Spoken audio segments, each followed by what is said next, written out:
Good evening and welcome to this virtual candidate forum.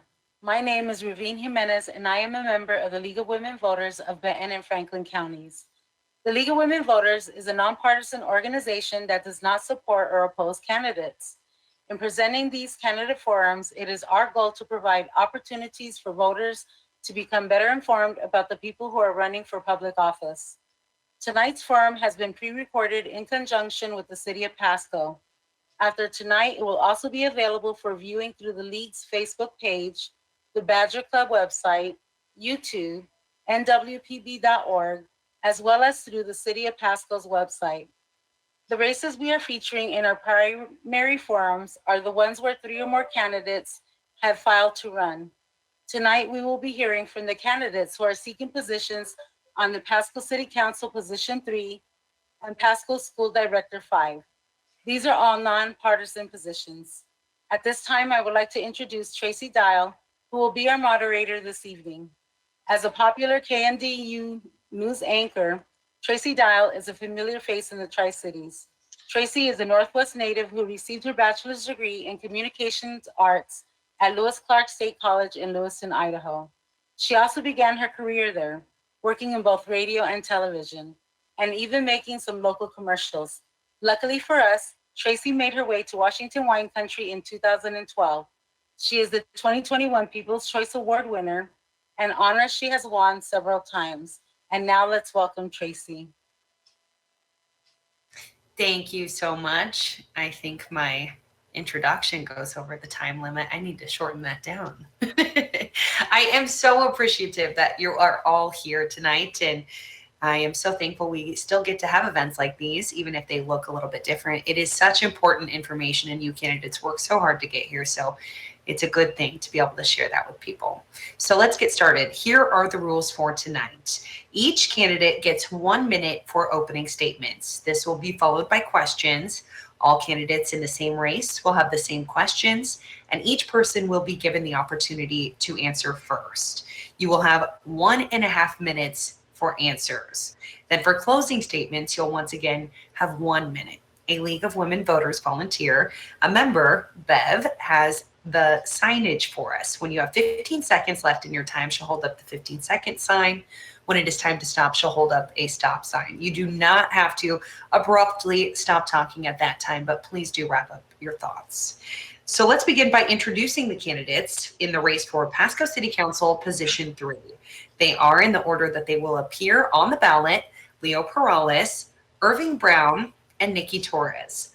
So Mr. Perales, your 1 minute opening statement, please. Thank you. I want to take a quick second and say thank you to the League of Women Voters for this opportunity to address you guys tonight. I'm running for Pasco City Council because I believe it's time for a new generation of leadership. It is important we retain our value of community and put our families first here in Pasco. Lower taxes, well-funded police and firefighter services, creation of affordable housing, implementing a post-COVID economic recovery plan to assist businesses after the effects of COVID, and addressing our transportation issues such as Road 68 are my top priorities. This is why we need somebody with experience. As a former Housing Authority Commissioner for the City of Kennewick, our boards acquired funding for numerous housing projects, including the area's first tiny homes site for strictly homeless, for the homeless and veterans. My experience is bar none the most comprehensive out of any candidate. We need leaders who will push the envelope and not rubber stamp everything that comes across that comes through City Hall. As your councilman, I will make certain that we always maintain our small town roots, and I also believe in fiscal responsibility, and will work tirelessly so that when I look you in the eye, I can tell you that we use your tax dollars wisely. Thank you. Thank you, Mr. Perales. Mr. Brown, you're up next. Hello, everyone. I would first like to say thank you to the League of Women Voters for this opportunity, and to everyone on tonight. I'm running for City Council because I firmly believe in Pasco and the promise of its future. If elected, I will work to strengthen our city's economy with growth policies, that distribute development evenly across our city. I will find ways to save money in our budget without compromising vital services while maintaining a culture of equity, inclusion, and empowerment in our local government. Let's build our future together, and we'll work together, and be stronger together. So thank you. Thank you, Mr. Brown. Ms. Torres. Well, good afternoon. Again, thank you to the League of Women Voters and also anybody that's out there watching becoming a more informed voter as well. My name is Nikki Torres and I'm running for Pasco City Council District 3, Position 3. The most important reason I'm running is because I love the city of Pasco. For more than 40 years, Pasco has been my home where I built my life, my family, and my career. I have 2 beautiful daughters and 3 wonderful grandchildren who I want to have a great future here in Pasco. As your next city councilwoman, I will help Pasco with smart urban growth, which includes fixing our congested West Pasco streets and make sure everyone has an opportunity for home ownership. Using my experience in economic development, I will work with city officials to bring living wage jobs to our city by attracting new businesses and manufacturing. I will work with our school district and state legislators to make sure Pasco schools are funded and equipped to give our kids the best education possible.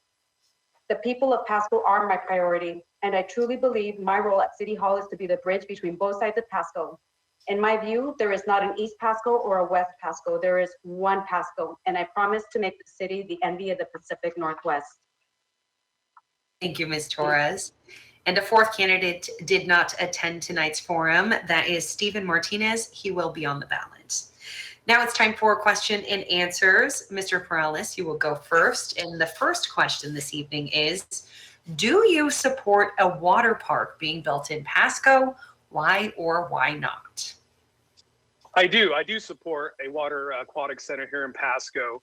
And that is something I was going to push as soon as I become on the city council. I believe it's past time that we have something like that here. It'd be a good way to increase tourism here in the city of Pasco.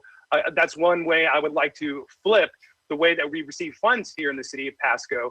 I want us to rely more on sales tax than on other forms of revenue that the city gets, such as property taxes and utility taxes. I want to be able to give people a tax break here in the city of Pasco. And one way to do that would be to increase tourism dollars coming into the city of Pasco. So that will definitely be on my docket of things to do when I do win this race. Thank you, Mr. Perales. Mr. Brown. It would be yes for me. It would be a wonderful opportunity here for Pasco. Again, we're looking at tourism dollars and ways to begin building, to work together to find other ways to strengthen the city of Pasco by working together. So again, yes. And along with that, it'll be a wonderful attribute to the city of Pasco, but it will require some much needed discussion on what that looks like long term. I appreciate it. Thank you. Thank you, Mr. Brown. Ms. Torres. Yes, I'm also in favor of a water park. Definitely will bring tourism to this area, but as a grandmother, I definitely want to have my kids enjoying a water park that we have here in our backyard. I would definitely like to see that happen. And also, the city has been fiscally responsible and not raising sales taxes, and I think that they've done such a great job at that so far. And definitely coming together and having a public hearing so that the community can be involved in the water park would be one way to educate the community about it and to bring that forth. Thank you, Ms. Torres. Mr. Brown, you are up first for question number 2. Should Pasco provide affordable housing for its residents? And if so, how? I think we should work together to have a great discussion about it. If the question is more direct, am I in favor of it? Yes, but there's many different ways to approach affordable housing. That will take a great conversation and how that will work, and how will we also be able to build straight line equity out of that. So the answer would be yes, but we would need to discuss that and look at our demographic area and see how we can be a blessing to them with this plan of great equity in Pasco, which I think is what's given Pasco life for all these years, about working together, even line. If one can buy a house, why can't the other? But that's going to take a lot of great discussion. But yes, thank you. Thank you, Mr. Brown. Ms. Torres. Sorry, can you repeat the question? Absolutely. Should Pasco provide affordable housing for its residents? And if so, how? Yes, I definitely believe that Pasco should provide affordable housing, and as well as housing affordability. We need, through zoning and permitting, we can do that. We need a diverse housing supply, such as condos, apartments, townhomes, even single family homes. We still have a need for that, including mixed use. That will really help with the growth that is going to happen and take place here in Pasco to accommodate the new population that's coming in. But yes, we need both affordable housing and housing affordability so that everyone from all different income levels can be able to afford their homes. Thank you, Ms. Torres. Mr. Perales. Can you repeat the question one last time? It was kind of Absolutely. cutting out. I'm sorry. Should Pasco provide affordable housing for its residents? And if so, how? Oh, yeah, that's a good question. I have experience doing this. I was a Kennewick Housing Authority Commissioner. Again, I mentioned that in the opening. And it really, it's just not about zoning. It's not about, creating a different land use map. It's also about flexibility with our zoning code and also getting with developers. We need to create incentives for developers. Right now, there's too many permits and fees on developers, and really they don't want to come in and build anything right now. We need to create a one-stop permit shop so that developers can go in there and know what permits and fees they're going to be having to pay, and also give them a good closeout date so that they can start building. I believe we need to create a commission that will look at permits and fees and put sunsets on those regulations. On my first 100 days, I want to see a housing and developer summit where we get everyone to the table and talk about how to create affordable housing. And I also believe we need to create a housing action plan. And with that, we can go after funding from the state Department of Commerce. We can go after low-income housing tax credits. We need to create a variety of housing here in the community, because by 2038, we're going to have upwards of 120,000 people. And the city is not doing enough. We need to get all the leaders together and start creating more housing for our community. And because the last thing I want to see is people get priced out of our community. And that's something I'm going to be fighting for when I'm on the city council. Thank you, Mr. Perales. Ms. Torres, it is your turn to go first. And your question tonight: what is your vision for downtown Pasco? That is a great question. I know that currently the city of Pasco has a comprehensive plan as far as their goal is to revitalize downtown Pasco by creating a bigger farmers market area and a facelift for the downtown businesses as well. And I really like that idea because it will attract also tourism down to downtown Pasco and attract more businesses. And I think that is a great plan that they have in place. Thank you, Ms. Torres. Mr. Perales. It's a good question. I think with the improvements that they're currently making with the Peanuts Park, and they've done a couple things with the streetscape, those are good improvements, but it's been really neglected for a very long time. And I believe we need to start investing more into Main Street other than West Pasco, because that's how downtown feels. They feel like downtown is getting left out and everyone's focusing on West Pasco. Again, they've done a good job with the Peanuts Park, but we need to start engaging more with the downtown businesses, working with the DPDA and the Latin Business Association. We need to start, because really, I do talk a lot of downtown business owners, and I'll be frank with you. I took a picture down of some city council members. A lot of downtown business owners didn't even know who they were. So that shows you that there's no engagement from the city council. And you saw that a couple of weeks ago during a city council meeting. They don't feel the love, they don't feel the support, and especially after COVID with a lot of businesses shutting down, we need to be engaging with them. We need to help them out. And one thing I would like to see is $2 million from the American Rescue Plan funds to assist those businesses in regards to technical skills increasing broadband services. There's a lot of things we can do to uplift the downtown, and we need to start now, because that's one thing I want to see. I want to see downtown as a main tourist hub. When people think of Pasco, they want to go down there and spend their dollars. Thank you, Mr. Perales. Mr. Brown. I would ask if you would repeat the question for me. My pleasure. What is your vision for downtown Pasco? My vision for downtown Pasco is to continually see the improvements that are already in process. But in adding to that, I would like to see some more diversity downtown Pasco, where it shows the complete city of Pasco. What does it really look like when a visitor comes and they're downtown Pasco? Do they get to see the real true look of all of Pasco, every district, every ethnicity that's in Pasco, and to see us unified and all working together? And there's a lot of back talk that needs to happen to make that come into play, but being very much in touch with the business owners downtown.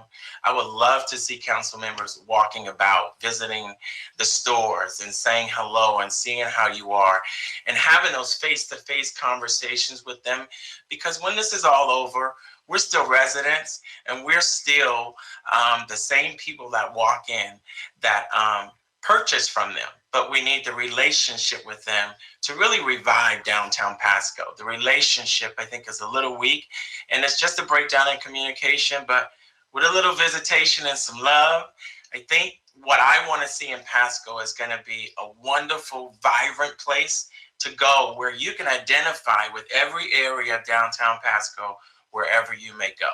So thank you. Thank you, Mr. Brown. Now it's time for closing statements. Again, we'll go in the same order as opening statements. So, Leo Perales, you're up first. That was quick. The fun's already over. Again, I just want to take about 10 seconds and I just want to highlight Marilyn Perkins. She was a dear friend of the league, and I got to know her over the last couple of years. Always, asking me about my family, and I just want to give her some love, and we all miss her. But in closing, we need representatives who have political courage.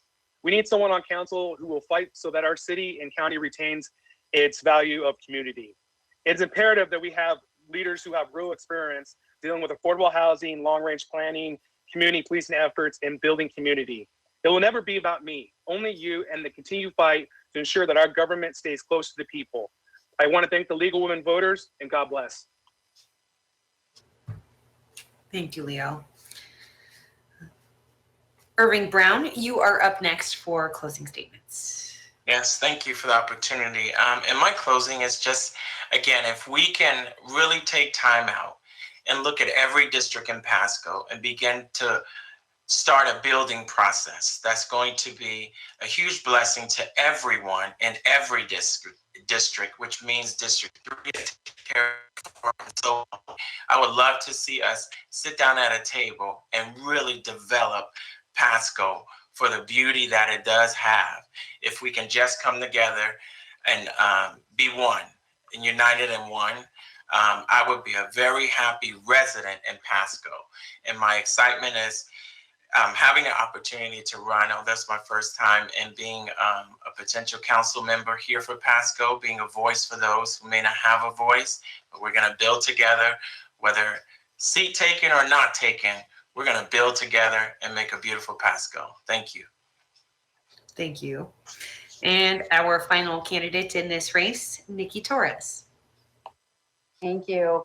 So I would say that I'm looking forward to helping the city of Pasco grow and helping them prepare and plan. As I mentioned earlier, we are growing by 40,000 more people, and we need to be prepared for that growth. I will help with the urban growth, affordable housing, and also attracting new businesses and manufacturing to our city. And the Dairy Gold will be bringing, the new Dairy Gold that's coming in will be bringing much needed jobs and also revenue for the city. So thank you for your time. Thank you, and thank you to all of you candidates for taking part tonight. Again, all in the running for Pasco City Council Position 3. A fourth candidate who was not able to attend tonight is Stephen Martinez.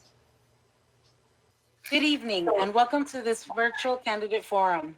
My name is Ruvine Jimenez, and I am a member of the League of Women Voters of Benton and Franklin Counties. The League of Women Voters is a nonpartisan organization that does not support or oppose candidates. In presenting these candidate forums, it is our goal to provide opportunities for voters to become better informed about the people who are running for public office. Tonight's forum has been pre-recorded in conjunction with the City of Pasco.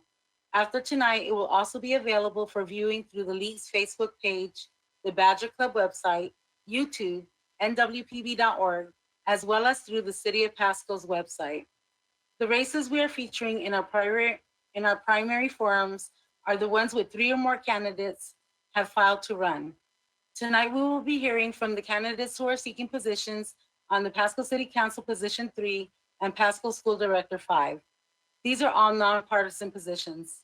At this time, I would like to introduce Tracy Dial, who will be our moderator this evening. As a popular KNDU news anchor, Tracy Dial is a familiar face in the Tri-Cities. Tracy is a Northwest native who received her bachelor's degree in communication arts at Lewis Clark State College in Lewiston, Idaho. She also began her career there, working in both radio and television, and even making some local commercials.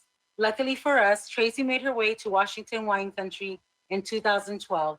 She is the 2021 People's Choice Award winner, an honor she has won several times. And now let's welcome Tracy.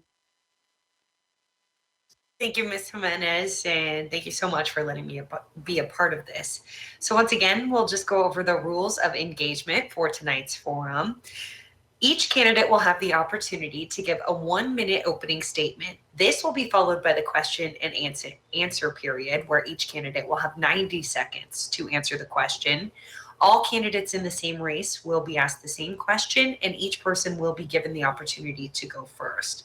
Then we will have closing statements, which again will be 1 minute. So let me introduce you to the candidates for Pasco School District Position 5. They are in the order in which they'll appear on the ballot: Michelle Andrews, Amy Freeman Phillips, and John Kennedy. So, Ms. Andrews, you are up first with your opening statement. Thank you. I believe that I want to thank you for putting this on for everyone to listen to the candidates, and I'm very happy to be here. I do believe that I am the candidate with the best experience as an educator, as well as an admissions counselor, and broader experience in both government and business. I have a broader range of experience and expertise that is going to be needed in the fastest growing county, as well as meeting the challenges still facing us from COVID. And I was asked to run because of my unique expertise, and I ask that you listen tonight and ask questions and explore any other concerns you have. And I thank you for your time. Thank you, Ms. Andrews. Ms. Phillips. Hi, my name is Amy Phillips. I was born and raised in Franklin County and have lived here a lot of my life. I have 7 children. I'm passionate about children. My service, everything in my life has revolved around children. I graduated in mathematics education, and I have 7 children of my own. We've been foster parents to 13 children. We've had 4 children graduate from the schools in the Pasco schools, and we currently have 3 still in the schools. I currently serve as a substitute teacher. I'm a business owner and a small business owner, and I've also acted as general contractor on 5 different houses. We have been extremely successful in these last 8 years that I've been on the board, but there's more work to be done. And I feel that it is critical that I continue and finish this work. One of the things that we really are focusing on is our college readiness and career and technical education. And I want to finish what we have started. There's so much we can still do. Thank you, Ms. Phillips. Mr. Kennedy. Good evening. My name is John Kennedy, and I'm running for Pasco School Board Position number 5. From a young age, I wanted to be an historian. I have a decade of experience teaching history at the college level.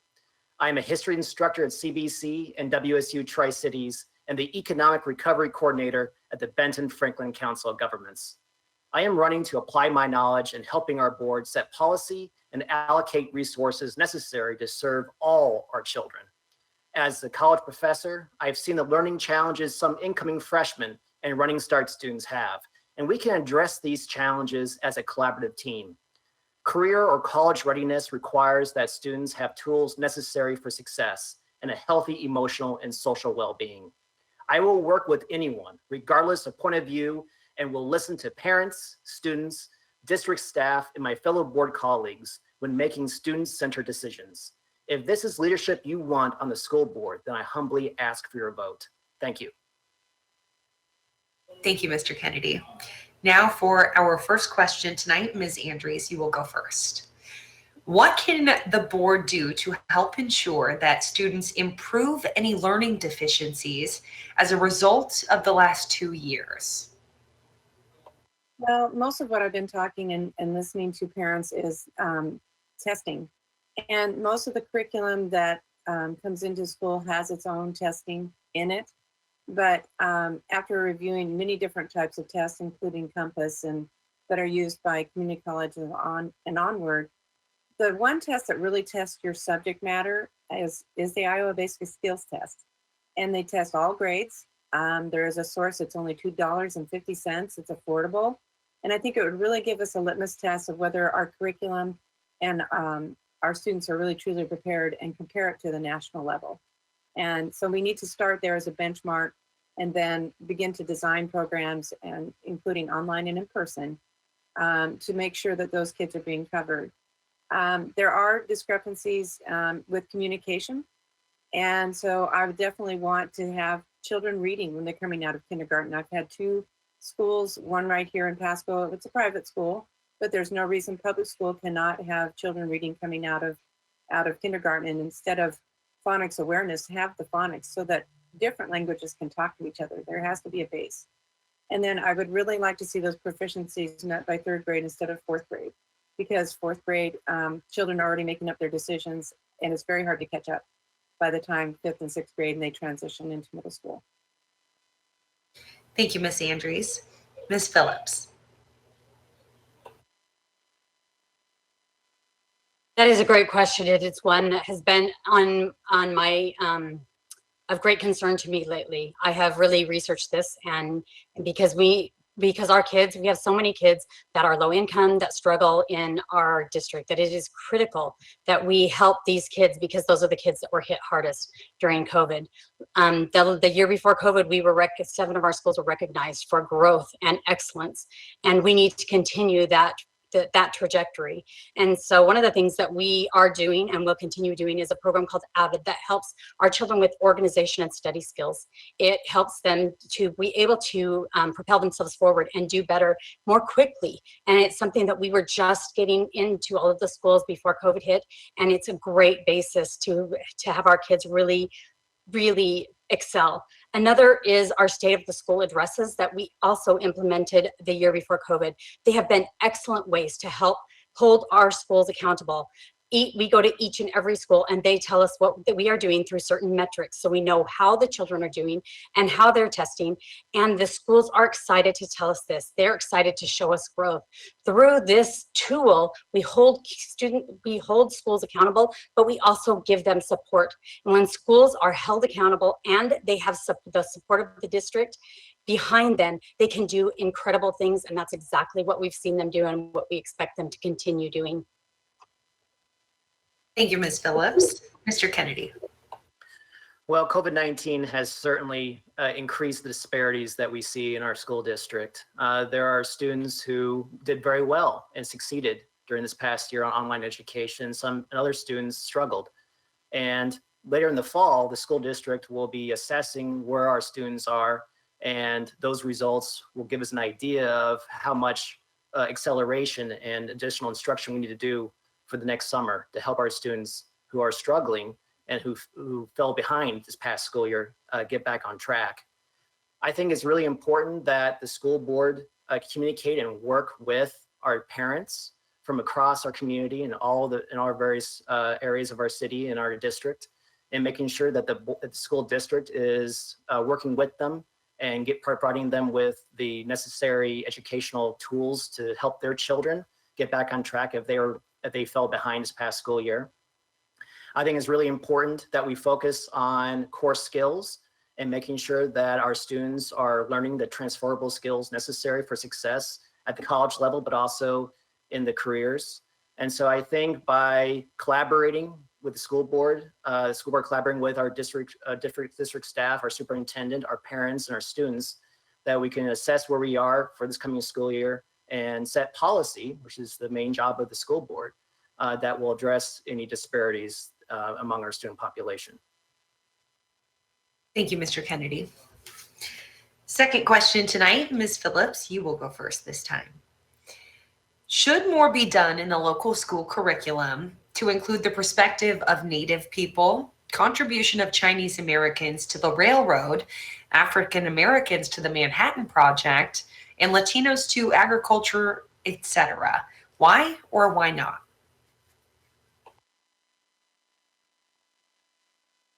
I think it is critical that we give our students an education in the history of all of America and all of the history of America. So absolutely, we need to make sure that happens. We need, and one of the things that we do have in place is policy that helps us to review this curriculum on a very regular basis. That review helps us to make sure that we are getting these critical things into our school district and into our curriculum. There are so many things in history that should be included. And some of the things that you mentioned, do need to be included as well. We can't give a biased history from one point of view or from another. It is critical that we give a history of our country as it played out through the point of view of all of the people that make up the melting pot of America. Thank you, Ms. Phillips. Mr. Kennedy. Tracy, would you mind repeating that question, please? Absolutely. Should more be done in the local school curriculum to include the perspective of Native people, contributions of Chinese Americans to the railroad, African Americans to the Manhattan Project, and Latinos to agriculture, etc.? Why or why not? Well, in a word, absolutely. We absolutely have to do that. And as a college history instructor, this issue is important to me because when I design the curriculum for my courses, having the voices and the experiences of our diverse state and our diverse country as part of our story is very important, and important for our students to learn as well. In the past, the history of the United States, the history of Washington State has been taught in various ways that have not included the voices and the perspectives of all our various communities. And I think that we've made really great progress over the years, but we have more work to do. I think that this issue is really about equity. It's about making sure that communities that have been historically marginalized are given a voice in our classrooms, that our students understand the struggles of our African American community, of our Asian American community, of our Native American community, all communities that played and contributed so much to the Tri-Cities and to Washington State and to the United States. And the issue of Asian American Pacific Islander rights and addressing Asian hate has been in the public discourse over the last several months. And I think focusing on the contributions, the achievements of our Asian American Pacific Islander community, and as well as other communities, is really important to help foster solidarity and community involvement engagement for all groups. So absolutely, yes. Thank you, Mr. Kennedy. Ms. Andrews. Thank you. I love this question because when I grew up in school, in elementary school, we studied Lewis and Clark. I was in Idaho at the time. And so the state history was started right there in elementary school. And my hero was Sacagawea. I remember wearing ponytails like she had. I had a poncho. And those stories are very real. And this should be started as a part of the progression of understanding where we've come from and where we're going. Every single person, no matter where you come from, has contributed to this country. And in my view, it should already be in place. We also need to help children understand that part of history is government and civics. And there used to be trips to Washington, D.C. or your state capital right around 8th grade and understanding how a bill is made. Every single, and he mentioned Asians. I have an adopted cousin from Korea. And she has found her voice here, but she's been very concerned about losing that voice. And there was a letter written regarding some of the recent, and I'm sure you'll get to some of these issues about, dividing us, and it should be uniting us. That's what America is about. So I do believe with Juneteenth, there's some local efforts, but it does need to come together and reflect Pasco. It needs to reflect Washington State, and it needs to reflect the United States with every race, every person and their contribution. It should be already there. Thank you. Thank you, Ms. Andrews. Mr. Kennedy, you'll go first next time. This time. The subject of critical race theory has been on the national scene lately. According to the June 21st editorial in the Tri-City Herald, it says, quote, contrary to a surge of misinformation online, there is no new law requiring Washington State public schools to adopt the controversial critical race theory curriculum. A state law approved last April does require a professional training day for school district staff that focuses on topics like diversity, equity, and inclusion with the intent of creating a sense of belonging for students. What are your thoughts regarding this new training requirement for teachers? Well, I support it. I definitely support diversity, equity, inclusion training for our teachers and for our district staff. And this is also spelled out in Senate Bill 5044, which is state law. Our student body comes from diverse backgrounds, and these diverse backgrounds influence how our students learn and how they interact with one another in the classroom and how they process information. And I believe that DEI training can help our teachers, our educators, and our district staff understand the experiences of our students and how to navigate their learning needs. I think that this training can make our teachers even stronger as educators. But I think it is also really important that our students feel safe in the classrooms, that they feel safe in our schools. And diversity, equity, and inclusion training can help create a safe learning environment. That is the number one priority of mine when I teach my classes, is that my students feel safe to express their ideas and to engage in critical thinking. Where education can take place. It can only really take place when there's a safe environment. So I think that with our teachers understanding this, they can provide a sense of security for our students so they can thrive and have their learning needs addressed. Thank you, Mr. Kennedy. Ms. Andrews. Well, I also come from a news background, so I always go and research things, and I watch some of the training videos, and I have to say I think it needs to go back and be redone. It comes from a fairly dark perspective, and this is such a beautiful community. We are already very well mixed in. I mean, I have great-grandchildren that are Hispanic. My daughter is Hispanic, and I have a Thai grandson, and they do feel safe here. Our teachers do a very good job of that. There does need to be sensitivity, though, when there's a crisis, and that's part of where this is coming from. And that's more, in my view, from my training in communications, more of a communication issue. When there's a traumatic event and people relate to that event, and it doesn't really preclude what color you are, there needs to be a repair. But when people are very upset, we also need as educators to understand what's happening to what's going on in our mind and emotions. In the back of our mind is the emotional part of our brain. And you can be Einstein, but when there's a triggering event, your judgment part of the brain is not active. And so we have to decatastrophize the event, go back into the limbic part of the brain in the middle, and begin to have mediation when events happen, such as they did in May in the Pasco School District. And so I think I would start there and then create race sensitivity and that window of tolerance that each person has. Thank you. Thank you, Ms. Andrews. Ms. Phillips. Diversity and equity and inclusion is something that has been on our board's agenda for the past few years. It's something that we really believe in. We believe that we as a school district should embrace diversity. Why not? We have a huge population of Mexican Americans and quite a large population of Russian Americans. That diversity brings a depth to our district that isn't seen in a lot of Washington, and we absolutely should embrace that and use that to our benefit.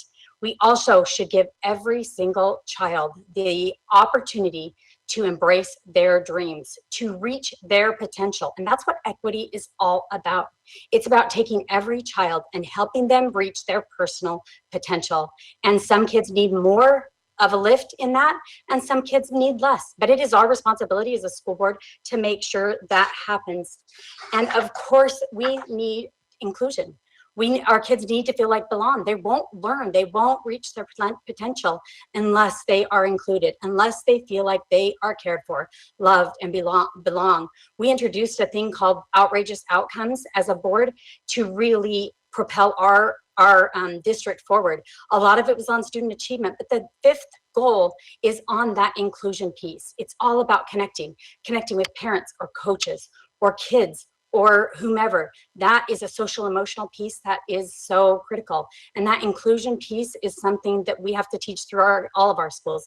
Kids aren't always kind, and we can teach them to embrace that diversity, equity, and inclusion. Thank you, Ms. Phillips. Great job for all of you. It is now time for closing statements. We'll go in the same order as we did for opening statements. And once again, you'll have 1 minute. So, Ms. Andrews, you are up first. Thank you again for this evening. I have a full-time availability to address these issues. These are coming faster and more furious. And I believe that my fellow candidates have other occupations.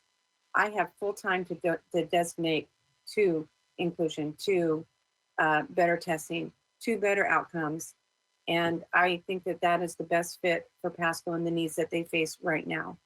I appreciate both of my associates that are applying for this because it means they're passionate about our community. But I'm the only candidate that has full time and does have the background of making students more prepared when they come to college. And I think that this community is probably one of the best communities for having catch up and moving forward and leading this area with student graduation and success. Thank you. Thank you, Ms. Andrews. Ms. Phillips. Thank you for this opportunity. I'm certainly grateful to be here. We do have more to do. It is important. And I have no doubt that I am the best candidate for this job. There is so much that we have been successful in student achievement, transparency, and community voice. I have stayed true to my promises that I made 8 years ago. And I continue with that work, and I propel that work forward with great passion. I have children that are both highly capable and special needs, which uniquely puts me in a place of compassion. But my education background and my involvement in business and with our children in various different service opportunities has given me a unique way to help our children know what they need. My background as a teacher helps me to understand teachers. I understand parents. I understand business. This makes for a perfect marriage in helping me be uniquely capable to serve on the school board. We need mothers on the school board. I am the only mother on the school board right now, and it is an important role, and I am grateful to be doing it, and I need to remain on there to finish the work that we are continually doing. Thank you, Ms. Phillips. Mr. Kennedy. Thank you to the League of Women Voters for hosting this important candidate forum. I believe that the continued success of our wonderful community tomorrow will be dictated by the academic success of our young people today. Our entire community, parents, students, teachers, district staff, and board members all have to be a part of the process in the education of our young people. If you want an experienced teacher and collaborative and open-minded leader who will be an advocate and voice for all students, then I respectfully ask for your vote. Thank you. Thank you, Mr. Kennedy. And once again, thank you all for showing up this evening and for sharing your thoughts on these important issues. Once again, your candidates for Pasco School Board Position 5, Michelle Andrews, Amy Freeman Phillips, and John Kennedy.